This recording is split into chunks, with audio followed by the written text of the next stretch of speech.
So Emma, have you heard that we've taken our payments into the cloud, extending our core banking capability that we've been offering in the Microsoft Cloud since 2011? I have heard that actually. And what does that really mean for the customer? It means for the customer, our customer being the banks, that it becomes easier for the bank to now adopt and change their payments to what's happening in the market, which is everybody's talking about ISO 20022, everybody's talking about real-time payments and the payments market renovation that's happening. So, I know and I understand that payments is risky for a bank to change. It works today. How do they work? But how do they continue to modernize and change their payments? So I think with this, it gives the bank the ability to do a progressive renovation.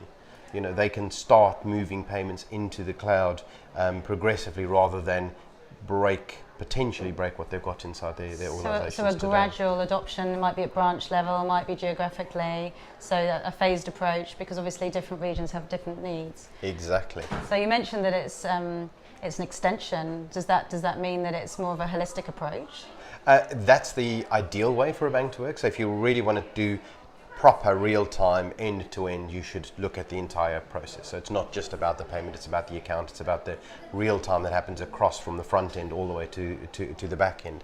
But I think it's more than that in terms of the way that the payments progressive renovation story should play out. So instant payments, of course, is what where a lot of countries are moving to, and a lot of banks are moving to, but they don't want to land up in a situation where they have multiple payment hubs.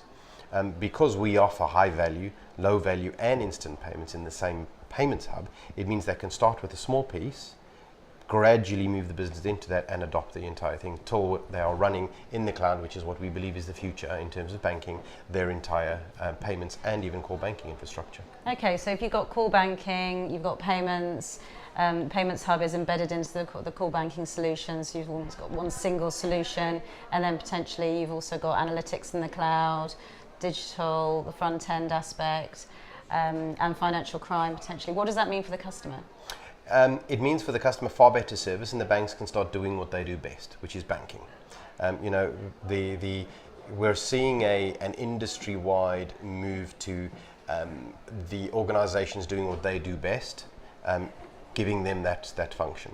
So we do software well, we do banking software well, banks do banking well, but they need good software to do that. So operating that in the cloud means the banks can service the clients better, they can service them in real time, and we also know that 64% of corporates said what they want as their top priority from the banks is to be able to receive payments in real time, in a recent survey we did. So it's really important that the banks are focusing on what their customers want. Okay, well that's fascinating.